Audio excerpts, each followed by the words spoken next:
Hello everyone, welcome back to my channel. हा माझा first mini blog आहे आणि आजपासून मी मिनी ब्लॉगला सुरुवात करत आहे। तर इथे कडाकण्या आणि करंजा झाल्यानंतर आम्ही निघालो होतो पाली दर्शनासाठी आणि सकाळचे वाजलेले 6। तर 6 वाजल्यानंतर इथे बघू शकता किती धुकं पडले होते आणि थंडी पण प्रचंड होती। पुढे आम्ही कराडमध्ये थांबलो आणि तिथे नाश्ता केला। नाश्त्यामध्ये श्लोकला इडली खूप आवडते आणि त्यांनी इडली घेतली। इडली घेतल्यानंतर तो कसं म्हणतोय बघा। नंतर इथे मी मिसळ आणि श्लोकच्या पप्पांनी घेतलेला आहे ऑनियन डोसा। तर असा नाश्ता आमचा छान झाला आणि आम्ही पोहोचलेलो आहे पालीमध्ये पोहोचल्यानंतर इथे बघा कमान आहे ही आणि गर्दी तर खूप प्रचंड होती। त्यानंतर आत गेल्यानंतर श्लोकला भंडारा खेळायला खूपच आवडतो। तो भंडाराच खेळत होता। आम्ही पूर्ण छान दर्शन घेतलो आणि त्यानंतर हे साहेबांचं बघा काय भंडारा खेळायचं काय थांबत नव्हतं। तर गर्दी इथे बघू शकता, गर्दी खूप होती।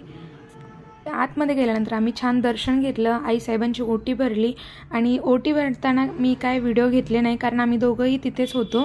आणि त्यानंतर बाहेर आलो, तिथे बघू शकता मस्तपैकी म्हाळसा आणि खंडेरायासारखं आम्हाला मळवट झालं होतं त्यांनी आणि खूप छान वाटत होतं।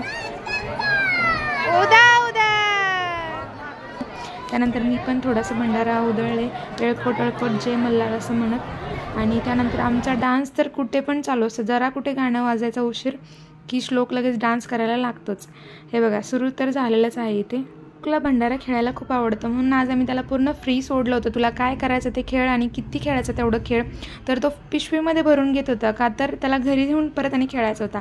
त्यानंतर दुपारचे 3 वाजले होते, मग आम्ही थोडं जेवण केलं आणि परत परतीच्या प्रवासाला निघलो। त्यानंतर आम्ही उतरलो होतो नरसोबाच्या वाडी येथे।